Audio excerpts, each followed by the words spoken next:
નમસ્કાર મિત્રો, આપ સૌનું સ્વાગત છે આજના નવા વિડીયોમાં।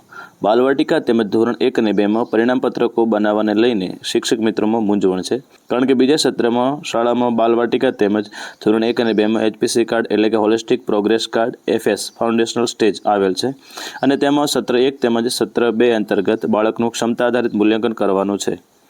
તો મિત્રો, આ બધી મૂંઝવણોનો અંત હવે આવી ગયો છે। તારીખ 7/4/2026ના શિક્ષણ નિયામક શ્રેણી કચેરી તેમજ GCRTના સંયુક્ત પરિપત્ર દ્વારા સૂચના આપેલ છે।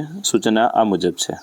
મિત્રો, પરિપત્રમાં જણાવ્યા મુજબ રાષ્ટ્રીય શિક્ષણ નીતિ 2020ના અનુસંધાને ચાલુ શૈક્ષણિક વર્ષ 25-26થી બાલવાટિકા ધોરણ 1 અને 2 માં holistic progress card foundational stage એટલે કે HPC FSનો અમલ કરવાનું નક્કી કરવામાં આવેલ છે અને આ અનુસંધાને સમગ્ર શિક્ષા મારફત તમામ બાળક દીઠ હોલિસ્ટિક પ્રોગ્રેસ કાર્ડ પહોંચાડવામાં આવેલ છે।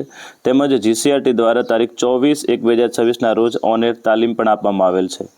તો મિત્રો, આ તાલીમ અને જે સૂચનાઓને અનુસંધાને શૈક્ષણિક વર્ષ 25-26થી હોલિસ્ટિક પ્રોગ્રેસ કાર્ડ જે અમલમાં આવેલ છે એનું સુચારુ અમલ થાય એ માટે આ સૂચના આપવામાં આવેલ છે।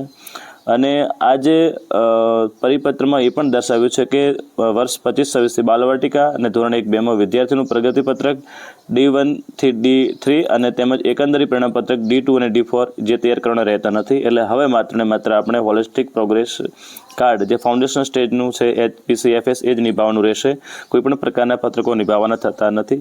તો મિત્રો, જે કન્ફ્યુઝન હતું એ દૂર થઈ ગયું છે અને એ પરિપત્ર દ્વારા પણ માહિતી આપવામાં આવી છે। એટલે હવે માત્ર ને માત્ર આપણે HPC કાર્ડ જ નિભાવવાના થશે।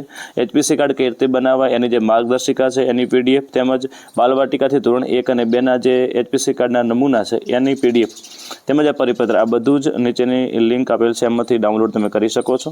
આવા જ ઉપયોગી વિડીયો માટે અમારી ચેનલ સબસ્ક્રાઈબ કરો। ફરી મળીશું એક નવા વિડીયો સાથે, નવી માહિતી સાથે। ત્યાં સુધી આપ સૌ મિત્રોને જય માતાજી, જય હિન્દ, જય ભારત।